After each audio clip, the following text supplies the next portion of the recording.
yo, what's going on, ladies and gentlemen, boys and girls, children of all ages? It's your hostess with the mostest. It's PKR, Pastor Keenan Riley, and we are back with another episode of People Suck, Love 'Em Anyways. And as always, I am joined by my sidekick, Nick from the dark side. Nick, what's happening, my man? From the dark side. Yeah, I guess I am wearing a Jack Skellington shirt. That's about as dark side as a Christian can get, I guess. I'm gonna tell you, boy. Back from where I'm from, man, you would have some people just say that you were demonomically. Shoot. You can tell where he came from just from saying that. Just from down back. Demonomically. Boy. You don't know nothing about me where I'm from. Need to cast that demonic out of that boy over there. Oh, he wearing that Halloween shirt. Yeah, exactly. He listens to rock, reads Harry Potter, and wears skulls on his T-shirt. He's definitely possessed. Yeah, possessed. You are possessed. Possessed by a spirit that it ain't the Holy Spirit. It's a spirit, though. Yeah, there you go, man. So, yeah, I feel like... God, I love spooky season. I just love, making Christians uncomfortable. Yeah, that's true, man. My God's not big enough to fight off that. People, man, I tell you, I love some straight up spooky season because of those pumpkins, bro. I love those pumpkins. Pumpkin spice? No, to hell with pumpkin spice. It is not that bad. No, man. I'm down with those marshmallow pumpkins, bro. Marshmallow pumpkins. Yeah, those marshmallow. What in Glasgow are you talking about right now? It's candy corn, but it's pumpkins, bro. Anybody who likes candy corn is possessed. If we're on that topic right now. Oh, man, I used to put candy corn is from Satan. I used to put the candy corn in my teeth and act like I was Dracula. So is he possessed? I was gonna say people would definitely be probably praying for us. We probably just need to stop this and just start another episode maybe and because it's not getting off on the right foot. Happy October, man. Everybody! It is October 6th. It is October, man, and I'm trying to type it in just to show you a picture really quick. I think I actually know what you're talking about. Yeah, right there, man. Yeah. The mellow cream. Barack. They're not Obama's. No, not Barack. Oh, BRACH. I thought you said Barack's, and I was like, bro, they ain't Obama's pumpkins. All right, yeah, man, for sure. Talk about someone who's possessed. I'm joking. We're not gonna get into that. Definitely not going down that road, bro. But yeah, that's definitely, man, my favorite time, and I know that I'm definitely gonna get some rocks thrown for sure, man. But Charlie Brown. I am. Got a rock. I thought you were talking about the Charlie Brown pumpkin or the big pumpkin. That's what I'm saying. Oh, it's from okay. That, where he's walking around and everybody gets candy except for Charlie Brown. He's like, I got a rock. I'm a huge man, like scary movie, like horror movie type person, man. And everybody turned us off. I know, yeah, right. All the per se Christian people just turned their back on me and said, "I'll never listen to you again, man." Which is fine. Cheers. I'll see you in heaven one day. Maybe we'll talk about it. Yeah, right. Yeah, right. We'll be there. Yeah. I had to take a drink of water, but it was awkward silence for about three seconds. But yeah, man. I've never been a huge fan of dressing up. I've never been. Fourth grade, true story. I always thought I was too cool to dress up, and maybe that's the case now. Okay, I'm Jim Halford. Sure. I know. I never thought. I just didn't want to, man. And so in fourth grade, I walked the line. They made each class meet in the gym. We all met in the gym, but they made each class stand up and parade around the gym in their outfits to kind of show their outfits off. And my fourth grade year, I'll never forget it. I walked around in just regular street clothes. And it wasn't the fact that my parents didn't have money or nothing like that. We weren't we weren't big balling, but we weren't poor, What are you dressed as, Keenan? Yeah, Keenan. My future. My future. Hopeless. But one day I'll preach in this. It's okay, Keenan. We can't all be what we want to be. This is true. So in fifth grade, to not have the same reaction as fourth grade, my teacher actually took toilet paper and wrapped me in toilet paper, and they called me a mummy. Hey, I mean, you gotta do what you gotta do. It is, man. And I don't know if that was more for her, so she'd have her whole class dressed up, so she didn't look like a bad teacher, maybe. But nonetheless, CPS called. Yeah, right. So, this kid can't afford a Halloween costume. It wasn't because I was super spiritual or nothing like that. People, I was 5th grade. Okay, I had more of a. He was more spiritual back then than he is now. Yeah, yeah. This is true. Probably. I ain't participating in that evil demonic activity. That's right. And so yeah, but I wrapped up in some toilet paper, man, and they called me a mummy. But I was always the kid who I enjoyed more like staying home handing out candy. I really did. Like I enjoyed handing out candy and watching kids like just be excited. It's a different kind of fun. It is, man. I enjoy both. And honestly, like it's way different. I grew up in the country, like in the backwoods country, and so like you knew everybody that came to your door, and it was always. And I don't, I don't want to open up the seed of global warming and all of that good stuff, but it was always so cold, bro. Like it was always so cold on Halloween. I'll never forget it. Like the kids would show up. You wear like long johns under your costume. Yes, dude. Long johns under the costumes and jackets, and it's like you have this whole like. Right. I'm dressed as a Power Ranger. You can't tell because I've got a puffer jacket on. Exactly. Like you had on the Power Ranger. Like all you had was the Power Ranger suit. That's what you had. The helmet, the gloves, the shoes, like all that. No, absolutely not. You had on thermals underneath. You had on a jacket over the top of it, and you just hope somebody felt pity on you and gave you some candy. Trick or treat. What are you, cold? Yeah, exactly. Oh, okay. But I loved it, man. I loved watching the kids come by. I loved, the whole porch light thing. If the porch light's on, man, stop by. And what's annoying is how that's changed. Because like I'll be taking my daughter out trick or treating, bro. Porch lights are on, and ain't nobody home. I'm about to get on one because I tell you what else has changed is the candy. The candy has changed, bro, and not for the better. I will always go down fighting that the early 90s double bubble gum. I'm talking early 90s. I'm talking like 91, 92-ish. There was a flavor. There was a flavor of double bubble gum that literally would rock this earth, man. It was amazing. And it only came out around Halloween. And I loved it. Like my cheeks would look like chipmunks. I would put so many pieces in my mouth. And the double bubble you get now today is not the same recipe. It is not the same makeup. It is not the same thing. And I feel robbed of my childhood almost. We're tackling the real issues on People Suck Love this week. Or the Christian podcast where we talk about Halloween candy and get everybody all up in arms about it. But dude, for real, like that, it changed, man. And but I don't know if you remember this or not, man, but like people used to give out like some hella good candy, man, back in the day. And now it's like I don't know. Like I look at it now and I'm like, I'm like a bag of pretzels.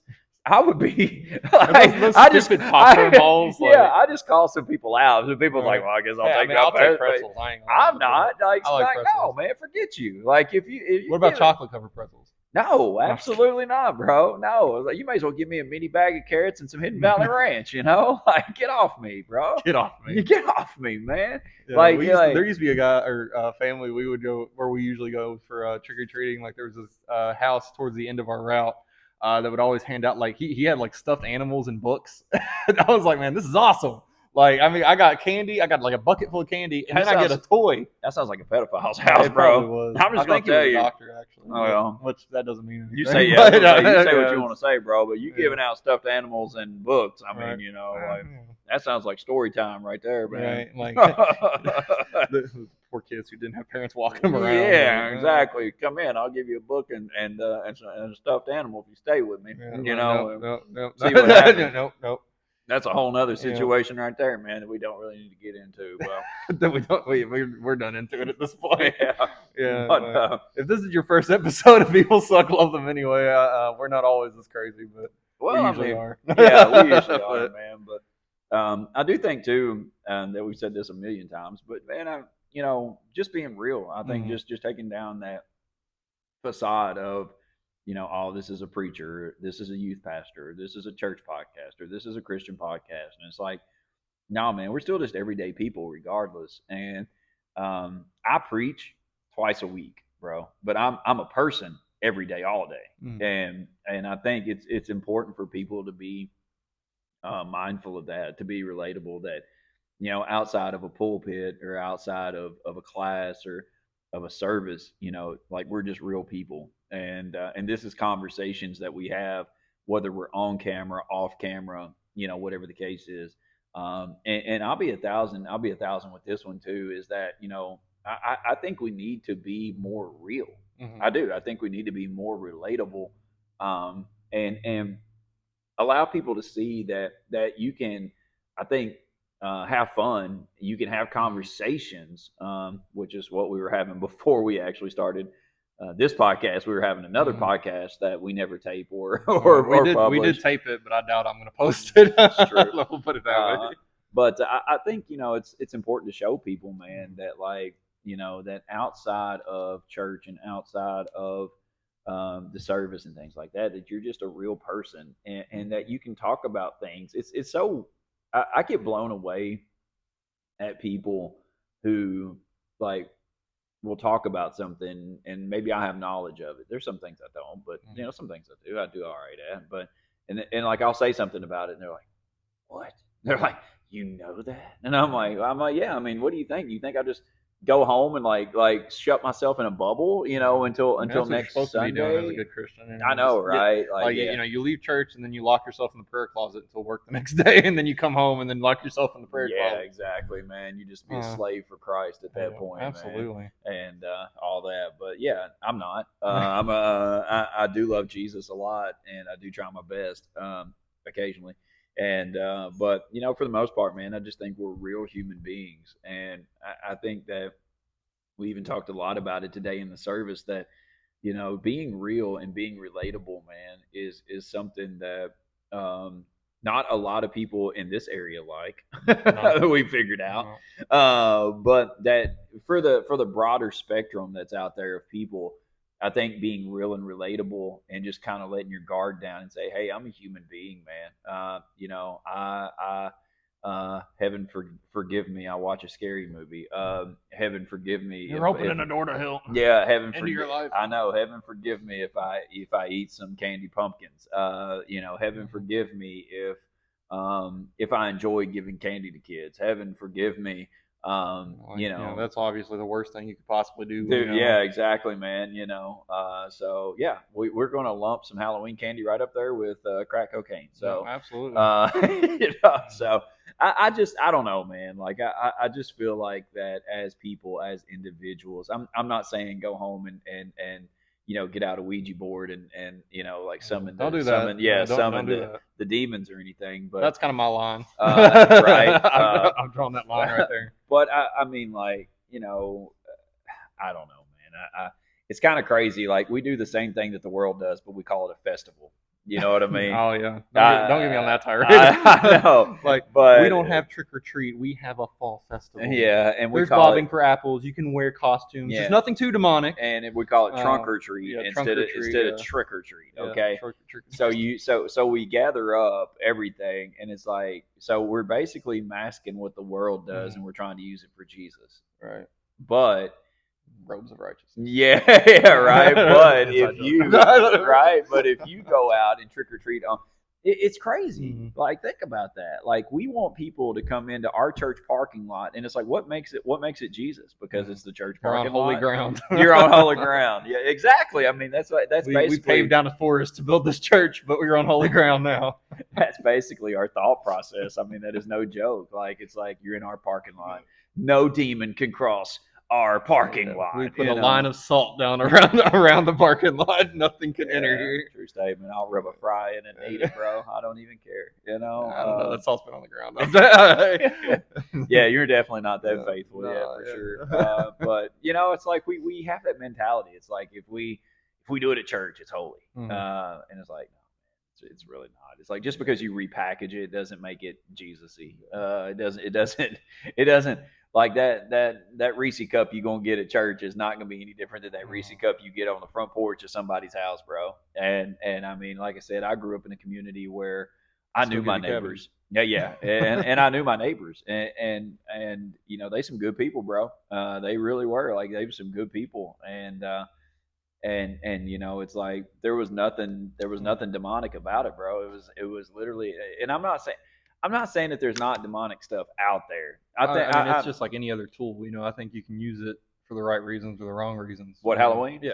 Oh yeah. Oh yeah. I mean, well, I mean, if we're gonna get on a tyrant, bro, let's talk about Christmas. I mean, like and hey, Christmas, my favorite time of the year. I love it. I love everything about it. I love all the Christmas movies. I'll watch Home Alone 1 and 2. From 2 on, or from 3 on, trash. Don't ever watch it if you ever. I like 3. No, I didn't like the other ones. Trash, but I did bro. like 3. No, 1 and 2. Epic. 3 has Scarlett Johansson. Yeah, 1 and 2 is epic. So I mean, things like that. Christmas Vacation, man. Like all the Christmas movies, I'll watch them 1,000 times over. Christmas Story, I used to not be a huge fan. Got saved, love it now. Okay? Got saved. Yeah, That's what it takes to be a Christmas Story fan. Got saved, love it now, bro. Fudge. Yeah, exactly. Yeah, lick the pole and see what happens. Yeah, man, love that whole situation. But it's supposed to be about Jesus, quote unquote. It's supposed to be about the birth of a savior, quote unquote, and it's not. It's literally not. Mm-hmm. We take one day for a few moments and we make it about Jesus, and the rest of the time it is commercialized. Mm-hmm. I will fight you for a Care Bear. People will DDT you in a Walmart parking lot over a toy. For the people who don't know what DDT is, that is a wrestling move. You got to tune into Monday Night Raw. Monday Night Raw. Don't do that. Yeah, absolutely do that. I don't care what this man says. 8 Eastern on Monday nights. You can find me there, bro. I'm cheering. But people will do it, man. People, and it's like, oh, praise Jesus, the Savior is born. Give me that toy, and it's like, come on now. Jesus gave me the strength to fight this lady for this toy. It's the same thing, It's literally the same thing, but because it's supposed to be the Christian holiday, it's like, oh man, there's nothing bad about there's nothing demonic about Christmas. Oh, it's Krampus. It's Jesus's birthday, and it's like, no, bro. Actually, like people are really mean around the holidays. People treat workers like garbage. It's crazy. I mean, like they say, Christmas is like the most depressing time of the year. Like there's the most suicides around Christmas and all that kind of crazy stuff too. It's pretty cool. Oh my God, you just devour that whole donut in one bite over there. I didn't devour the donut. The donut actually fell on the mic. I don't know if you heard it or not. But somebody probably. Yeah, right. That was a donut. But yeah, people, man, like it's depressing because like it's commercialized. It's money. It's living up to the standards of the previous year. I fell victim to that, and I still do to an occasion. I spit on my mic a little bit, but I'll have to watch that later. I know, right? My wife and I are like, how do we outdo last year? That is always our mindset. How do we outdo last year? And sometimes eventually they bought their kid a house. Yeah, absolutely. And that's why I work 92 hours a day, every day. And but no, really, we started changing our mindset a couple of years ago because it had gotten to a point where we ourselves were spending boatloads of money on the kids, and then we're blessed enough to have both of our parents on both sides, still. And so we were going to our Christmas. We were going to, my wife's mom and dad's Christmas, my mom and dad's Christmas, and like my kids were getting at every location from multiple people. And yeah, right. And by the time you got it home, there's just junk everywhere, right. Like just junk everywhere. And the kids are going to outgrow it, in 3 months, 6 months, whatever the case may be. And it's like, but as the stress of a parent, you sit there and you go, well, I want my. And this is my mindset. Like, I don't want my kid to go to school and they go to church or go somewhere and be like, what'd you get for Christmas? Well, I got this. And they're like, that's all you got, Right. That's pretty hurtful. I like that. It's like a gut punch, I think, as a parent. It really is, bro. Like, it really is. Like if your kid comes home and they're like, yeah, they made fun of me today, over what I got for Christmas, and it's like, man, like, I mean, because I remember being, like going to school, like, what'd you get for Christmas, or like, what'd you get? Even my birthday, what'd you get for your birthday? Yeah, bro. And it's like, as you get older, I think you get more mindful of it. But as a kid, you're still pure at heart, man, and so like you're excited, but it still may not compare to what little Johnny or little Susie got, and and they're like, oh, is that all you got? Well, look at this, and I think it's just that rat race of never wanting your kid to experience that. So then, you have the money issue, and then you have, I mean, we talk about, divorce rate being rampant. We talk about, like, so you got split families on Christmas, and you got, stuff That's like the way so. to live. I mean, I'm honest with you. That's what I what. mean, to have like multiple sets of parents around the holidays, you know. I would see I would Like, see it as a hassle. Now, as yeah, a kid, I yeah. mean, Well, that's what I'm saying. maybe, As a kid, yeah, you know, you could you're rack just like, up. I'm racking Yeah, up, oh yeah, like, absolutely. all the Yeah, it's presents. like, hey, marry somebody else again and get Yeah, divorced if you don't care. So I would love to have a fourth grandparent to go, grandparents' house to absolutely. go to. But yeah, I mean, as an adult, I could definitely see the depression, Hmm. the anxiety, things like that. But you know, like we don't talk about that though. We talk about Halloween. We Hmm. talk about the orange and black, the spookiness, and Hmm. all the things come out at night to play, and Hmm. all of that good stuff. And it's like, bro, there's so much going on at Christmas time that we've allowed to creep in and commercialize and things like that. Like there is as much spiritual warfare going on Christmas as what Hmm. there is Halloween. Like Yeah, I mean, what are we exactly. talking about? Yeah, I mean, it's like I just said, you know, with the suicide rates and stuff like that being so high. I mean, we just got out of September, Suicide Awareness Month, you know, and we were talking about how in the holidays, you know, December is for a lot of people the saddest time of the year. You know, whether they feel Mhm. lonely, depressed, they can't live up to standards, they can't live up to this, they can't provide enough, they can't do that, whatever whatever it may be. You know, there's a lot of different reasons why someone feels that way. There's, I like to believe that, this, suicidality, depression, anxiety, a lot of that comes in spiritual battles, and we don't talk about, how many people that, Satan takes from us using things like that, Mhm. during that time of the year, and it is important, I think. And, we talk a lot, about, Halloween, there's not too many, I mean, this is going to sound extremely morbid, but there's probably less people that kill themselves on Halloween than Christmas. And it's, just people dealing with those emotions and things like that. It's a different atmosphere. To show you how on the same wavelength I was and how my mind works, I was going to make the statement. I bet there's more suicides on Christmas than what there are murders on Halloween.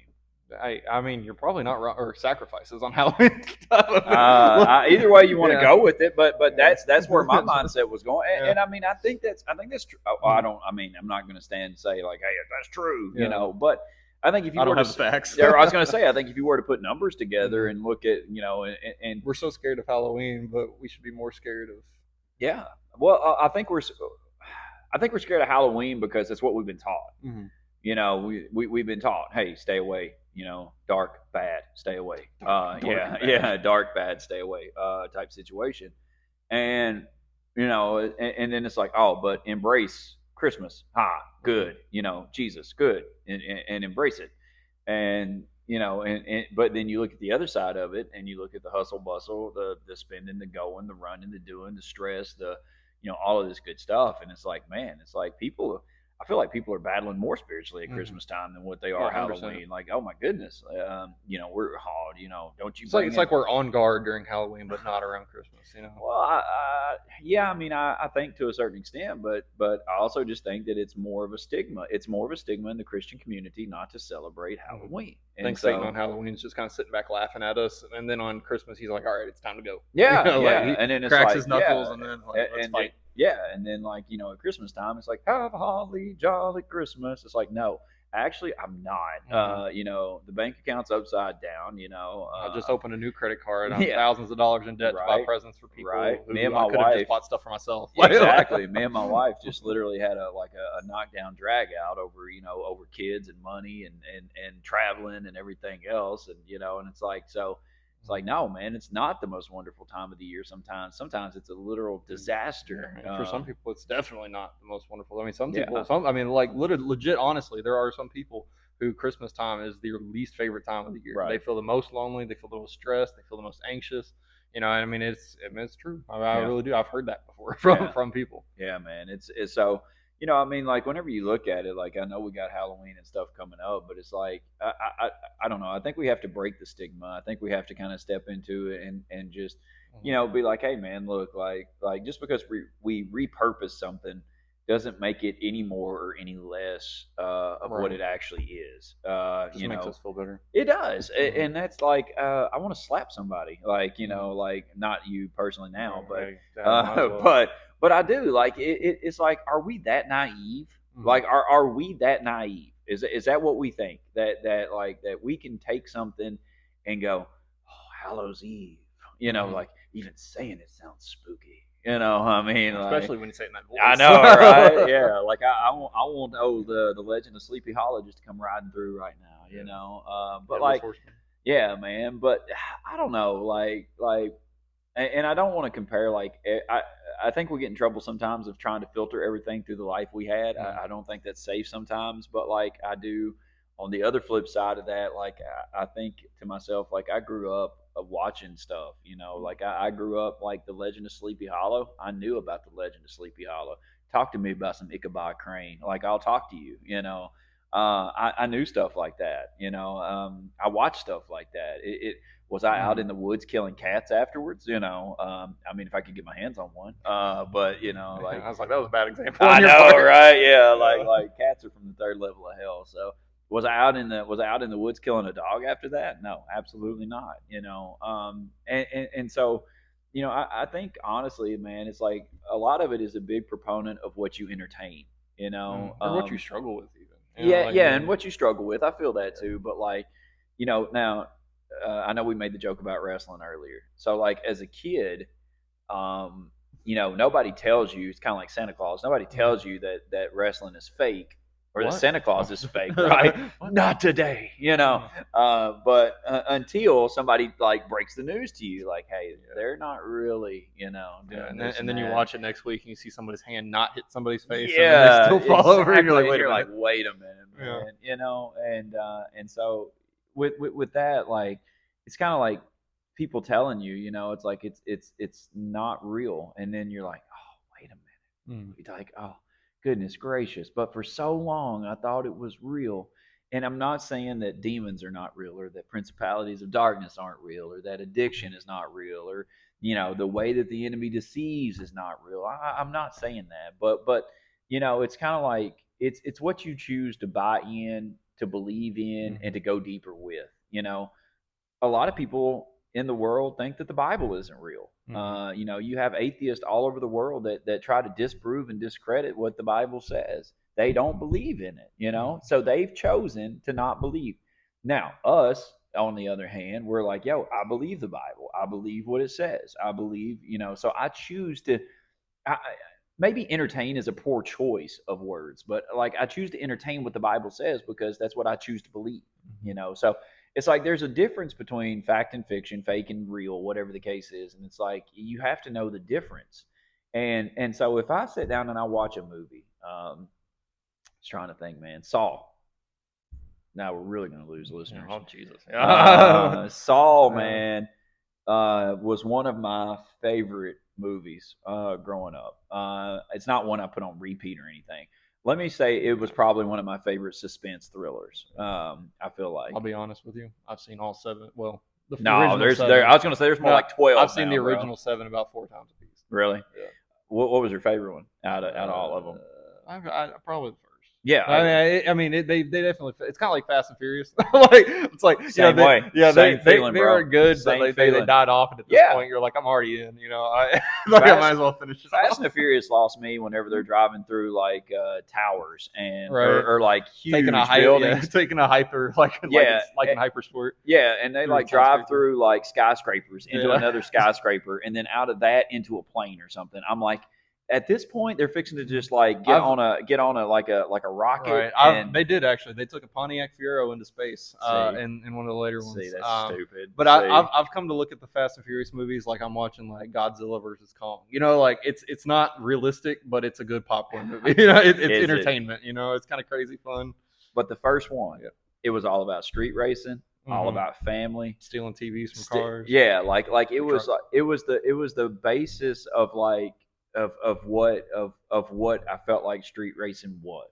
Okay, and so you take that and then it's like you build on it. But anyways, like Saw, man, was so suspenseful. It was so crazy. Like you spent this whole time trying to figure out, like, building this backstory and everything, and then the most epic part of the movie, when the guy gets up that's in the room and literally walks out and shuts the door, and it's like game over, yeah. And it's like, man, I was like, epic, dude, so epic, bro. Like, it's so epic. But anyways, but watching that, it's like I chose to watch it, yes, Mhm. but I also choose to believe the reality that I do not live in that situation. You know what I mean? And I think that's where I'm kind of like, you have to know your line.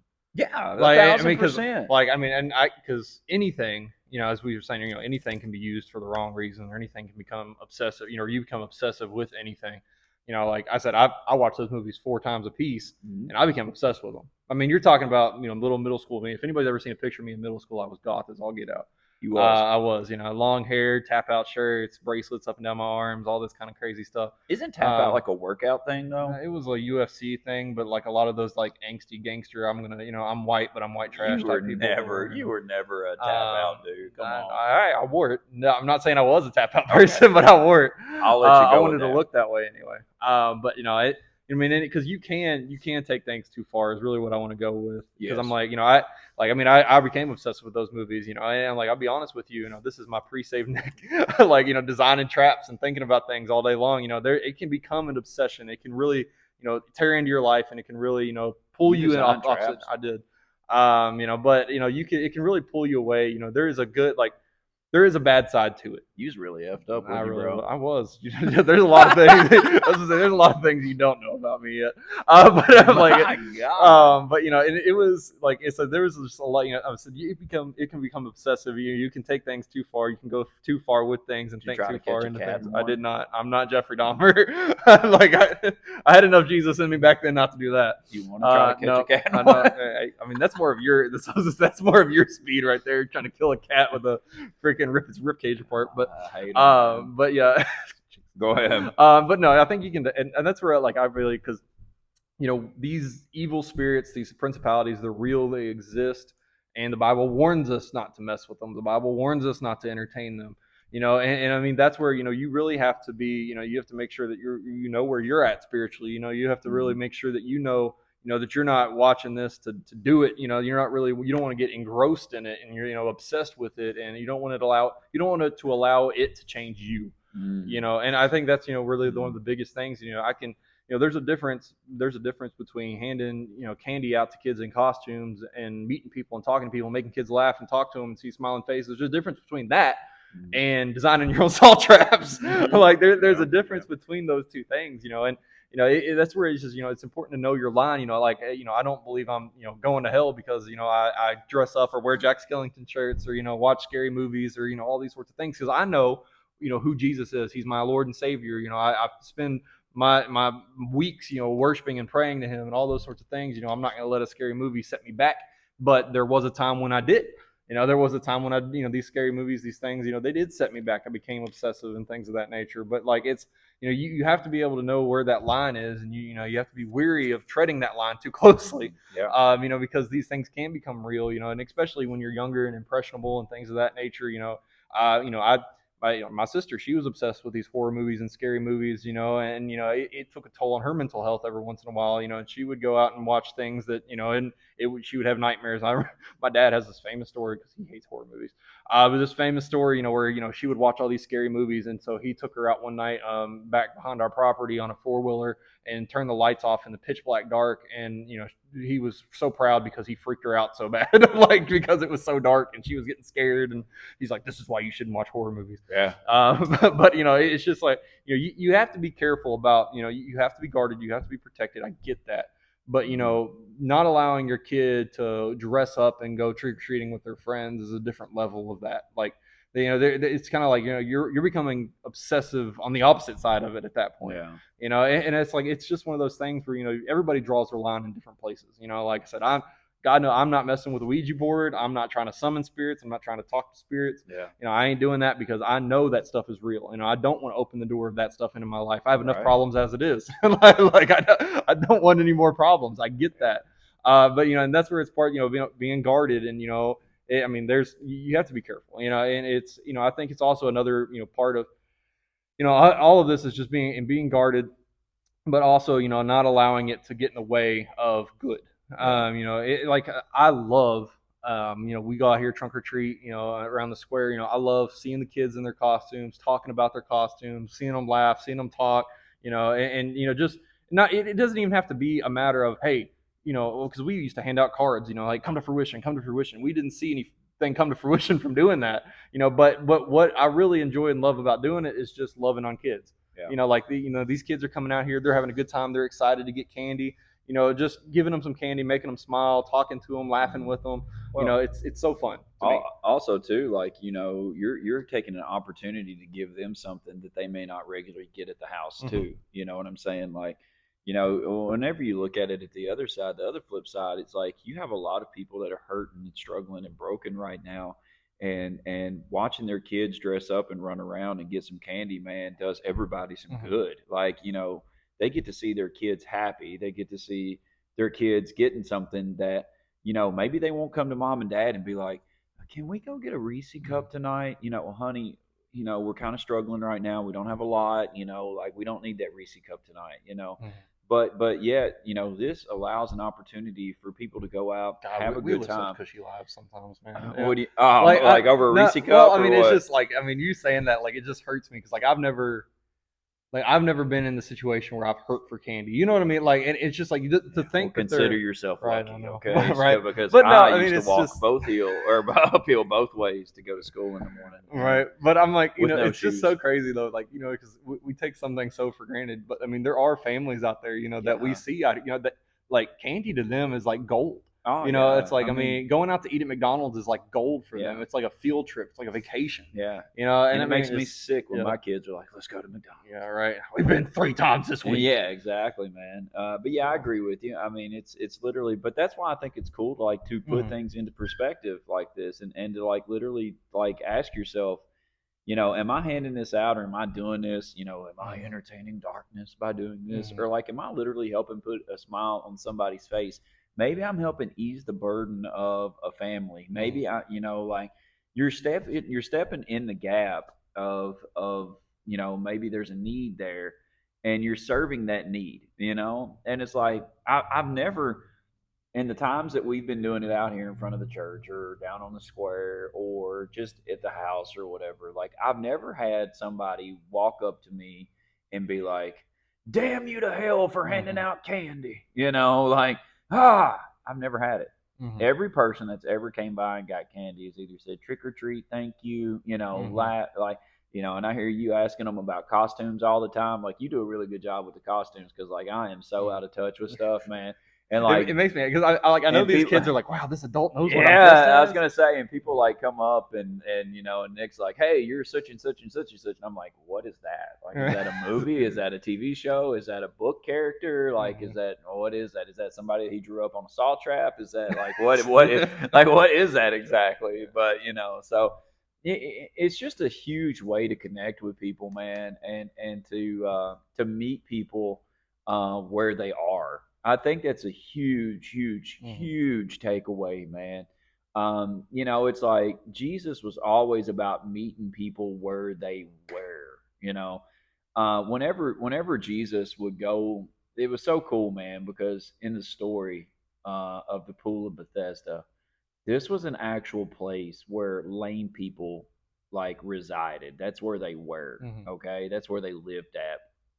And the Bible says that ever so often that an angel would come down and stir the waters, and that whoever made it to the waters first would be healed.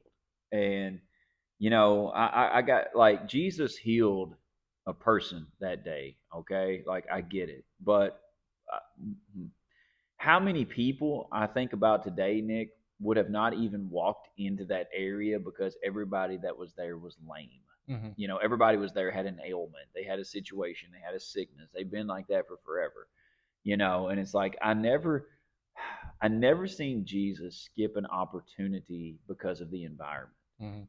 God bless America. I swear, bro. One day, man, like I just sit sometimes and I think, and then I'll get back on my topic. But I sit sometimes and I think, I'm like, Lord, I'm like, I feel like that we have some really good stuff.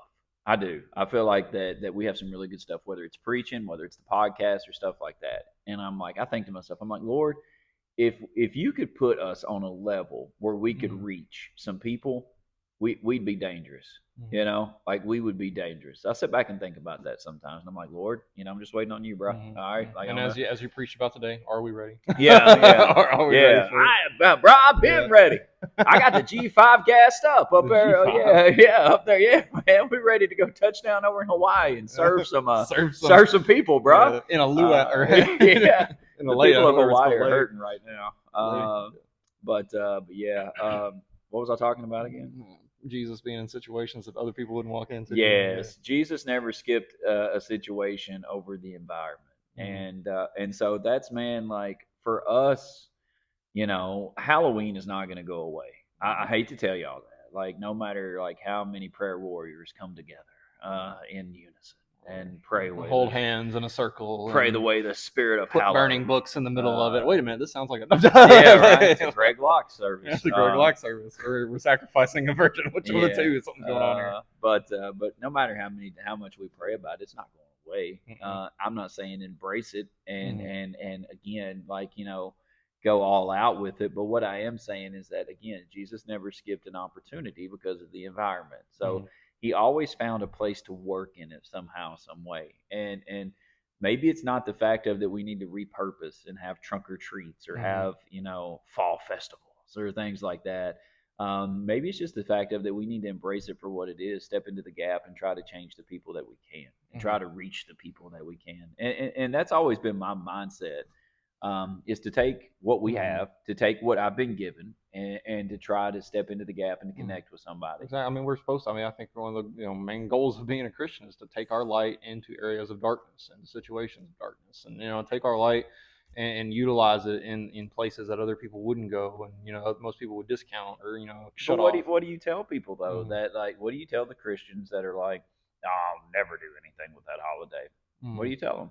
I mean, we had this conversation, I think, actually, like slightly before our podcast, just talking about how some people just, they pick something, they run with it, and they get stuck. They put all their support and time and effort behind something, and that's their whole identity. Christians are guilty of cherry picking the Bible and then standing on that verse. Like, to hell with the other 65 books. I want to go to this one book, this one verse. And that's what I'm gonna designate preach my on whole it life. Because it got me 6,000 TikTok views yesterday, and I'm gonna keep building on it and going at it. We pick these hills and we die on them, and we in the process we end up losing people as a result of it. We've talked about that before. We get on.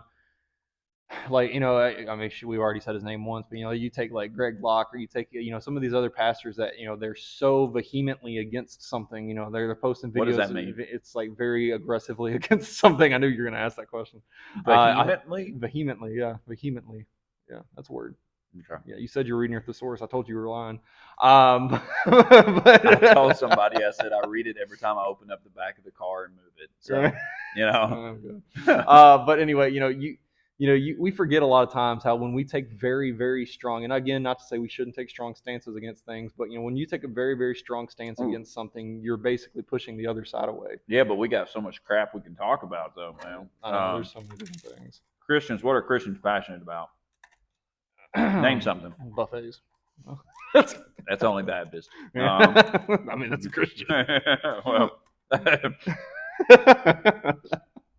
I was gonna say that's debatable, but no, we're not talking about Catholics here. I know, right? We've lost everybody today. We're off. The wheels are off. We're off the wheels. Yeah, to those people over in Cali who listen to us this week, you're welcome. So, right, yeah, absolutely. We'll never get it downloaded in California again. No, I mean, this is what they live for, ain't it? It could be. I had a really good discussion with somebody this week about the death penalty. And it's a tough one. It is. Because the same people, and by the way, my stance has not changed on this. But, I had to, it's kind of crazy because I hadn't really had this conversation in a long time. And somebody came to me the other day and they were like, I'm not for the death penalty. And I'm like, I said, well, I'm not either. And they looked at me and they're like, what? There's two of us. Like, it lives among us. But I was like, I'm not really that passionate about it either. And they're like, well, why not? And I said, my personal stance and belief is that, the same people who fight for life in the womb are the same people, are the first people who stand up and say, kill them. I mean, they've been doing that for years. And they've Yeah, been it doing it wasn't. for and It they've been wasn't doing, kill them. It was lynch them. yeah, It was yeah. burn It 'em. was burn them, hang them, Mhm. do whatever. And I'm like, is life is this? We talk about the sanctity of life, like life starts in the womb. I agree with that. Like I agree with that. But I also don't think that you can stand on a hill on one side or a mountain or whatever you want to call it and be like, let's save all the unborn babies. And then on the other side of the hill, go damn them to hell, cut their Mhm. heads off, shoot them in the head, electrocute them, whatever, Mhm. because they made some bad choices. I just don't see how you can stand But the on. Bible says eye for an eye. Yeah, well, it also says a lot of stuff you ain't Yeah. living, Cujo. So so we got some stuff to talk about. That's what I'm saying. Like Mhm. whenever I say we got some stuff to talk about, like whenever you say pick a verse or pick a this or pick a that, I feel like we are so guilty of doing that. Like literally picking one verse or picking one topic or picking one subject and literally living it out to a point of where, like you said, instead of it's like we gain two, but we miss a million, and it's like, and then we call it a victory. Oh, and I had to catch myself, like I'm not saying that because the saying is, well, if he at least saved one, it's been worth it. Mhm. It has been worth it if he saved one. But don't let me miss 1,000 by going after one. Right. You know what I'm Or saying? push away 1,000. Yeah, don't let me push away a whole group of people just so I can go after my best friend over here. Mhm. Like there's other people that need Jesus, and that's where where I want to understand the Bible better. I want to understand Jesus better. Where we get off with things like that, where it's like, oh man, like let's save all the unborn babies because they don't have a voice. But at the same point in time, hey, you're voted guilty by a group of peers, and you will experience the death penalty. Mhm. Well, who am I to decide when somebody dies? You know what I'm Mhm. saying? Now, A murderer. a murderer, yes, a murderer in the regards of somebody, like like that's exactly like they Mhm. decide when somebody else dies. Um, Says but thinking about the sin is just as bad as doing it. Yes, exactly. And so, I mean, Jesus is very, very loud about saying things like, if you struggle with lust, it's better to cut your eyeball out. You know Mhm. what I'm saying? Like, or if you struggle with sin, it's better to cut your hand off, or or whatever the case is. And it's like, but we as Christians, we don't do that. We don't look at things like that. Like Mhm. we think we're doing God's work by saving babies, but then we turn around and we're doing God's work by killing people. Mhm. And it's like, bro, what? Like, what are we talking about at this Mhm. moment in time? You know, Yeah, it's like both of those examples. God's trying to tell you, or Jesus is trying to tell you to take personal responsibility for your sin. mhm. Admit it, take accountability for it. Say, hey, this is something you struggle with. It's your job to get it right.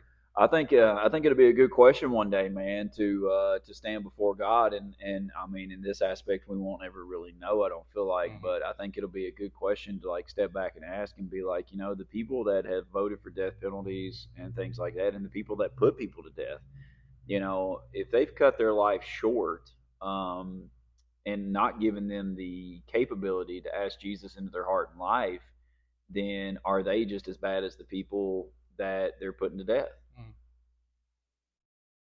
Yeah, I mean, it's tough. I think, I don't even know if it's tough. Like, and that's where I'm just like, you're making decision, regardless of how you're looking at it, you're making a decision about someone else's life. yeah. If it says that God knew us from the womb, He knew us before we were created, then Mhm. God knew those babies that are aborted at Mhm.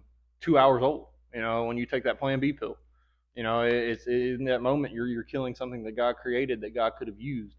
But in the same hand, if you kill somebody who's 32 years old, 52, 72 years old, and if you're cutting their life short, you're doing the same thing. God could have still used that person. True. It may have been a little less likely, but God still could have used that person. Who am I to say that he couldn't have? Hey, if Dahmer got saved Yeah, in prison, exactly. bro, anybody can. Yeah, and it's just that it's kind of the thought process there though. It is, again, we pick something and we go after it full force without thinking of the consequence. We cherry pick verses and we say, I'm going to run with this without thinking. And it's such a black and white this or that mentality.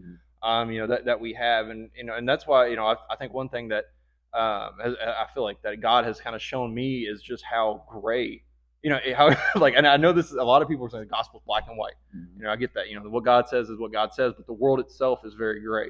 There's a lot more situations that we can't really come up with the exact right 100% answer to sometimes. We have to kind of think out of the box. We have to think about things in a different light. Because to me, unless you think, unless you think the death penalty is murder, or you think the death penalty is just, that's a black and white mentality. It's one way or the other. Unless you think abortion is murder, you think abortion is, justified, that's a black or white mentality, this way or that way mentality. But then you start asking, it's like, that's what I'm saying. Is it a black and white mentality? But then, you start to ask yourself the question, because in between black and white, there's gray.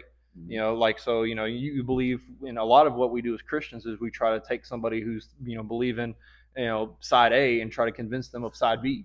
But in the process of doing that, we have to take them through, A.1 or A.2 or A part 3. We have to get them through that gray area to help them understand why this is that way.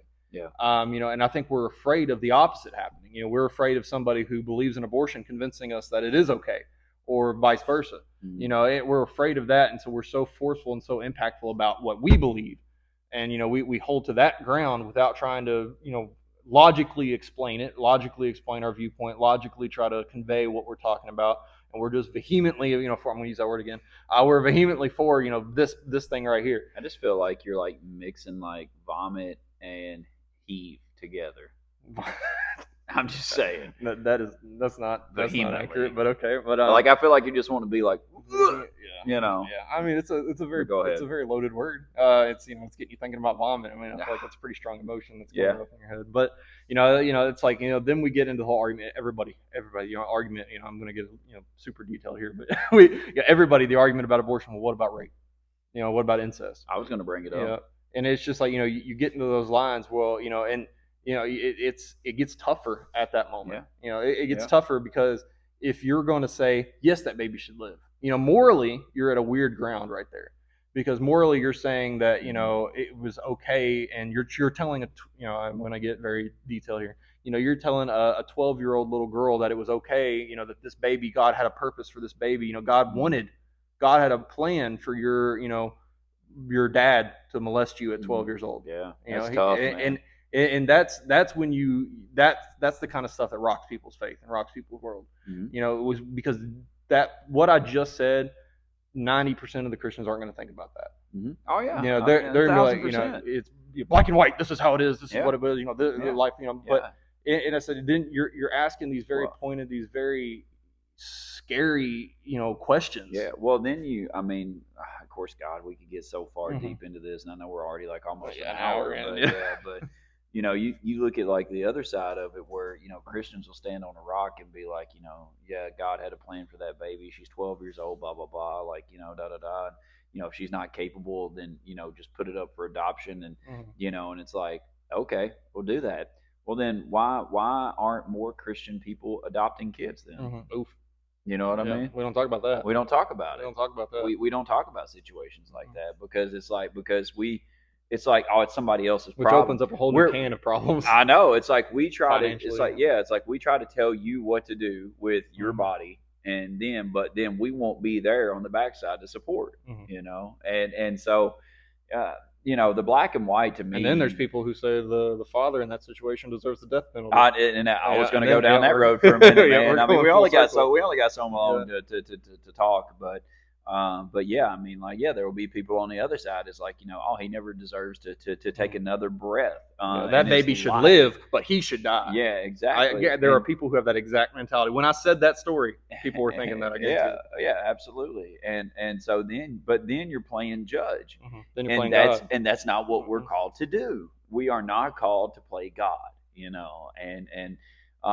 that's where we get into just huge implications that I feel like. And I mean, in all honesty, like, if you're on the outside of the United States, and we have international listeners, I'm very proud of that, very thankful for that. And so if you are, And if you're laughing at America, so are we. Well, that's what I was going to say. Like, if you look at America and see the shambles that we're in right now, it's truly because we've tried to play God. Like, I truly believe this with all of my heart, and so much so I even had this conversation like 2 days ago with somebody. I said, America is in a God complex right now. It's not the fact of that we have drifted away from God. We have become God in our lives. We have become God over our lives. And so we think that we have the answer for everything. It's like if we're producing new medicine, we're producing new this, and we're doing new that, and we've got new energy and new technology and new this and new that. And we've eliminated God in the process. So now we're God. And so yes, I mean, I agree that it's drifted us away, but like I think it's not the fact that we've drifted, it's just that we've replaced God with ourselves and with our own capabilities. And that's the reason why we're in the shambles we're in right now. And so, we as people, as Christians, or as Jesus followers, whatever you want to say, we have to get back to a standard of not picking and choosing one verse, or and we have to get back to a standard of not, as I've said many a times, not performing God's job, but doing God's will. We have to get back to that standard of just of understanding that every single person has a different walk. Every single person has a different mentality. Every single person has a different background and a different story. Every person is different. And so, for us to be like, and God knows that, because God knows every person intimately. Like, God knows their heart, God knows their thoughts and their processes. Like, God knows that. We don't. So for us to sit on a hill and be like, that person deserves to die, or that person deserves to live, or that person is evil, or that person is holy, or that person, I mean, this holiday's evil. Yeah. I mean, truly, I mean, yeah, like for us to sit back and do that, that is God's job. That is God's job. Our job is to love people, tell people about Jesus, pray for people, be a smiling face, try to be the best we can be, and do the best we can do. That is our job. And that shouldn't change depending on what time of the year it is, what holiday it is, what the type of people you're hanging around. I was going to say, where you're at, who you're with. Exactly. That shouldn't change, and that's really the guiding principle in our lives as Christians. And I think that's just what I kind of want to end with, because I mean, we're running at about an hour already, but it's been a chock full episode, that's for sure. We've been talking about all kinds of crazy stuff. So if you hung in with us for that long, thank you. Yeah. If you have thoughts, comment, share. Man, yeah, do whatever you need to do. If you're out in Cali, hitting that download button, man. Telling, I love all to the see people that, in LA. man. Yeah, I love to see that, man. Was you able to see? I don't want to get way too far off topic in closing, but was you able to see like pinpoint, or was it just California? It was like LA. I mean, it was Los Angeles. Also LA. Shout out to my peeps, man, out in LA, bro. For real, call us out. The Angels. Yeah, look, yeah, they suck.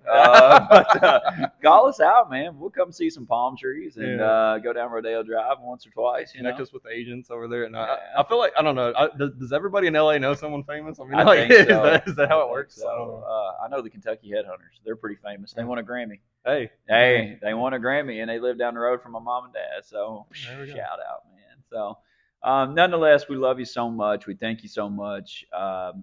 We hope that you got something out of today. I mean, honestly, I know that you're like probably thinking like, man, they went all over the place, but I really do think there's some golden nuggets in there as to how to deal with Christianity, how to have a relationship with Jesus, and how just to be good to people in general. So yeah, until we see you again, we love you so much. We thank you so much, and be blessed.